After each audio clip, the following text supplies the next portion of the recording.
অনেকেই অভিযোগ করেন তাদের সময় নেই স্বাস্থ্যের খেয়াল রাখার জন্য। তার কেউ হয়তো 9 to 5 জব করছেন, কেউ বা হাউস ওয়াইফ, বা কেউ স্টুডেন্ট। অনেকে আবার বুঝতেই পারছেন না কোথা থেকে শুরু করবেন, কোনটা করবেন না, কি ধরনের ডায়েট ফলো করবেন, ইয়োগা করবেন না জিমে যাবেন। তাই আজকে আমি সমস্ত ডাউট ক্লিয়ার করব, আর তার সাথে একটা লাইফস্টাইল প্ল্যান শেয়ার করব যেটা আমরা সবাই ফলো করতে পারি, আমরা যত ব্যস্তই থাকি না কেন। আমি নিশ্চিত পুরোটা শোনার পর আপনারই মনে হবে যে সময় না থাকাটা শুধু একটা অজুহাত। কারণ যেসব জিনিস আমি রেকমেন্ড করবো তার অধিকাংশটাই করার জন্য কিন্তু কোনো রকম এক্সট্রা সময়ের দরকার নেই। বিশেষ করে যে ভুলগুলো আমরা আমাদের ডায়েট আর লাইফস্টাইলে করি, সেগুলোকে শোধরানোর জন্য সময় না, দরকার হচ্ছে গাইডেন্সের। আর আজকে আমি সেই গাইডেন্সটাই আপনাদের দেওয়ার চেষ্টা করব। তাই আর কোনো ভূমিকা না করে আমি ডিরেক্ট পয়েন্টে আসবো। কিভাবে আমরা আমাদের স্বাস্থ্যের খেয়াল রাখবো আমাদের শত কর্মব্যস্ততার মধ্যে দিয়েও, এটাই আজকে আমাদের বিষয়।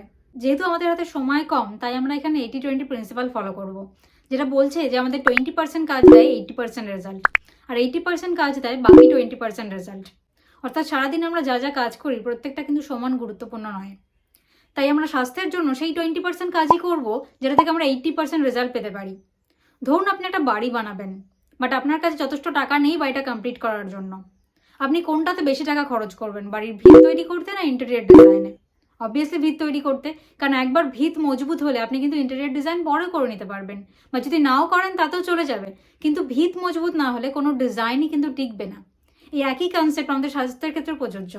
আমরা যদি আমাদের হেলথের যে ফাউন্ডেশন বা ভিত তার উপরে কাজ না করি, ওপর গ্রিন টি খাই আর ফুট ম্যাসাজ করি, তাতে কিন্তু কোনো সিগনিফিক্যান্ট রেজাল্ট আমরা কিন্তু দেখতে পাবো না।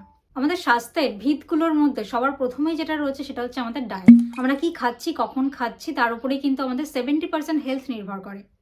আর একটু ভেবে দেখুন যে ডায়েট পরিবর্তন করার জন্য কিন্তু কোনো রকম এক্সট্রা সময়ের দরকার নেই, যদি না আপনি কোনো ফ্যান্সি ডায়েট ফলো করে থাকেন। অ্যান্ড বিলিভ মি, সুস্থ থাকার জন্য কোনো ফ্যান্সি ডায়েটের দরকারই নেই। আপনি বাড়ির তৈরি ডাল ভাত রুটি সবজি খেয়েই সুস্থ থাকতে পারেন।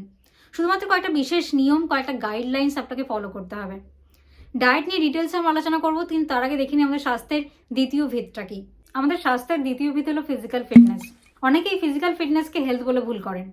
ফিজিক্যাল ফিটনেস আমাদের স্বাস্থ্যেরই একটা ভিত, কিন্তু সম্পূর্ণ স্বাস্থ্য নয়। অর্থাৎ কেউ ফিজিক্যালি ফিট হলেই যে সে সম্পূর্ণ হেলদি হবে এমন কিন্তু কোনো গ্যারান্টি নেই। ধরুন কেউ জিমে গিয়ে মাসেল বিল্ড করছেন, তার যে কোনো পেটের অসুখ থাকবে না এমনটা কিন্তু নয়।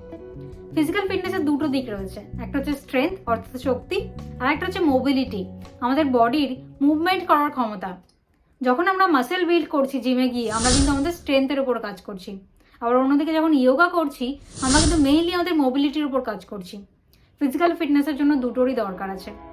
আজকে আমরা দেখব কিভাবে আমরা আমাদের শত কর্মব্যস্ততার মধ্যেও নিজেদেরকে ফিজিক্যালি ফিট রাখতে পারবো। কিন্তু তার আগে দেখে নিই আমাদের স্বাস্থ্যের তৃতীয় ভিতটা কি। আমাদের স্বাস্থ্যের তৃতীয় ভিত হলো আমাদের মেন্টাল স্টেট বা মানসিক অবস্থা। এখানে লক্ষ্য করুন, আমি স্ট্রেস ম্যানেজমেন্টের কথা না বলে আমি মেন্টাল স্টেট বা মানসিক অবস্থার কথা বলছি।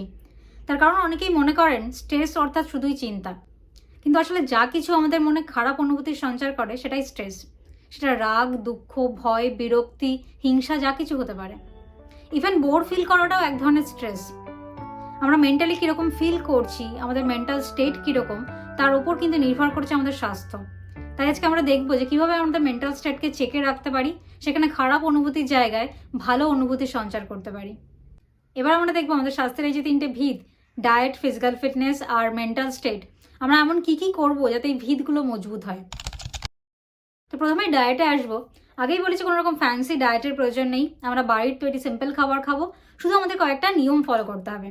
তো রুল নাম্বার 1, আমাদের ডায়েটে আমাদেরকে সবার প্রথমেই আমাদেরকে সঠিক পদ্ধতিতে জল খেতে হবে। খুবই বেসিক জিনিস, কিন্তু আমরা অনেকেই ফলো করি না। জল খাওয়ার সঠিক পদ্ধতি হলো, চাইলে নোট ডাউন করে রাখতে পারেন। আমরা জল খাবো ভোরবেলা ঘুম থেকে উঠে খালি পেটে। কখনোই খাওয়ার সময় জল খাবো না। খাওয়ার অন্তত 1 থেকে 1.5 ঘন্টা পর আমরা আবার জল খাওয়া শুরু করব। আর সারাদিনে মিনিমাম 2 থেকে 2.5 লিটার জল খাবো। আপনার আইডিয়াও নেই শুধুমাত্র সঠিক পদ্ধতিতে জল খেয়ে আপনি কত রোগ থেকে নিজেকে বাঁচাতে পারেন। রুল নাম্বার 2, আপনার প্রত্যেকটা মিল অর্থাৎ ব্রেকফাস্ট, লাঞ্চ, ডিনারে ফাইবারযুক্ত সবজি থাকবে, আর এই সবজির পরিমাণ হবে আপনার পুরো মিলের মিনিমাম 1/3 পোর্শন। রুল নাম্বার 3, আপনার ডায়েট থেকে রিফাইন্ড অয়েল, রিফাইন্ড ফ্লাওয়ার অর্থাৎ ময়দা, আর রিফাইন্ড সুগার চিনি আপনাকে বাদ দিতে হবে। আপনার রেগুলার ডায়েটে এগুলো থাকবে না। আপনি অকেশনালি এনজয় করতেই পারেন, একটা মিষ্টি খেতে পারেন যদি আপনার মনে হয় যে এগুলো ছাড়া একেবারে লাইফ বোরিং, বাট আপনার রেগুলার ডায়েট থেকে এগুলোকে বাদ দিন। রুল নাম্বার 4, আমরা রাতের খাবার হালকা খাবো। রাতে কখনোই কাঁচা সবজি বা ফল খাবো না। আর এছাড়া কোনো রকম হাই প্রোটিনযুক্ত খাবার বা ননভেজ আমরা রাতে কিন্তু অ্যাভয়েড করব। এই 4টে রুল ফলো করা কিন্তু খুবই সহজ আর এর জন্য কোনো রকম এক্সট্রা সময়ের কিন্তু দরকার নেই। আর যারা বুঝতে পারছিলেন না কোথা থেকে শুরু করবেন, তারা কিন্তু এই 4টে নিয়ম ফলো করার মধ্যে দিয়ে আপনার হেলথ জার্নি স্টার্ট করতে পারেন। ফিজিক্যাল ফিটনেসের জন্য সবার প্রথমে যেটা আমি রেকমেন্ড করবো সেটা হচ্ছে স্ট্রেচিং। আমাদের প্রত্যেকের স্ট্রেচিং অভ্যেস করা উচিত।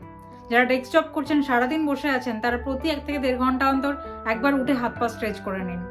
যারা অনেকক্ষণ দাঁড়িয়ে রান্না করছেন, তারাও স্ট্রেচিং অভ্যেস করুন। দেখবেন অনেকক্ষণ একইভাবে বসে বা দাঁড়িয়ে থাকার কারণে আমাদের বডিতে স্ট্রেস ডেভেলপ হয়। স্ট্রেচিং করার ফলে কিন্তু এটা ইমিডিয়েটলি চলে যাবে। আপনার পুরো বডিতে যখন ব্লাড ফ্লো হবে, আপনি এনার্জাইজড ফিল করবেন ভেতর থেকে।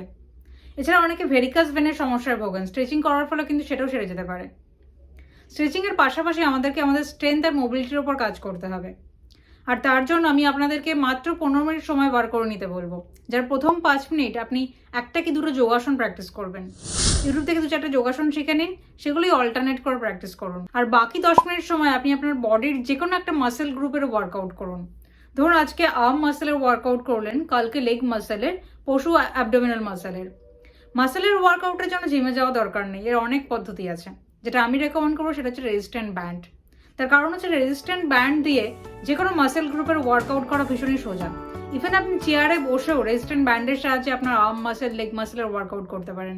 এভাবে প্রতিদিন মাত্র 15 মিনিট সময় বার করে কিন্তু আমরা যদি আমাদের ফিজিক্যাল ফিটনেসে ইনভেস্ট করি, কয়েক মাসের মধ্যে আমরা সিগনিফিকেন্ট রেজাল্ট দেখতে পাবো।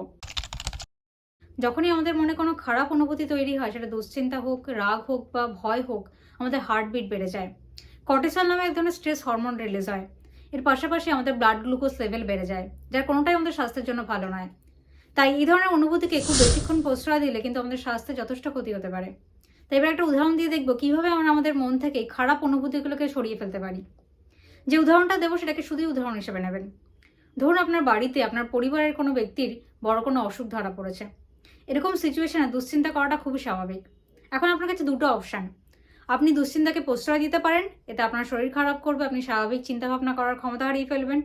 আর দ্বিতীয়ত, আপনি যুক্তিতেই ভেবে দেখতে পারেন যে এই সিচুয়েশনের কতটা আপনার কন্ট্রোলে আছে। এই সিচুয়েশন থেকে বেরোনোর জন্য আপনি কি করতে পারেন। আপনি একজন ভালো ডাক্তারের সাথে কনসাল্ট করতে পারেন, আপনি ট্রিটমেন্টের জন্য টাকার ব্যবস্থা করতে পারেন, যিনি অসুস্থ তার খেয়াল রাখতে পারেন, তাকে মেন্টালি সাপোর্ট করতে পারেন। যখনই আপনি যুক্তি দিয়ে ভেবে দেবেন, আপনি নিজেই রিয়েলাইজ করবেন যে এই সিচুয়েশনে বসে বসে দুশ্চিন্তা করাটা যুক্তিসঙ্গত নয়। যতটা সহজে বললাম, এটা করাটা কিন্তু অতটা সহজ হবে না। কিন্তু যখন আমরা অভ্যেস করবো, প্রত্যেকটা সিচুয়েশনকে এভাবে ভেবে দেখার চেষ্টা করব, আমরা কিন্তু এক্সপার্ট হয়ে উঠবো।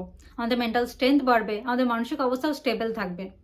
আদারওয়াইজ সিচুয়েশন অনুযায়ী কিন্তু আমাদের মানসিক অবস্থা চেঞ্জ হবে, কখনো রাগ, কখনো দুঃখ, কখনো ভয়। আর আমাদের স্বাস্থ্যের ওপরও কিন্তু আমাদের কোনো কন্ট্রোল থাকবে না। মেন্টাল স্টেট নিয়ে আরও অনেক কিছু বলার থাকলেও আজকে সুযোগ নেই। আজকের ভিডিওর কোন জায়গাটা আপনার সবথেকে বেশি ভালো লাগলো, কোন পয়েন্টটার সাথে আপনি সবথেকে বেশি রেজোনেট করতে পারলেন, কমেন্ট করে জানান।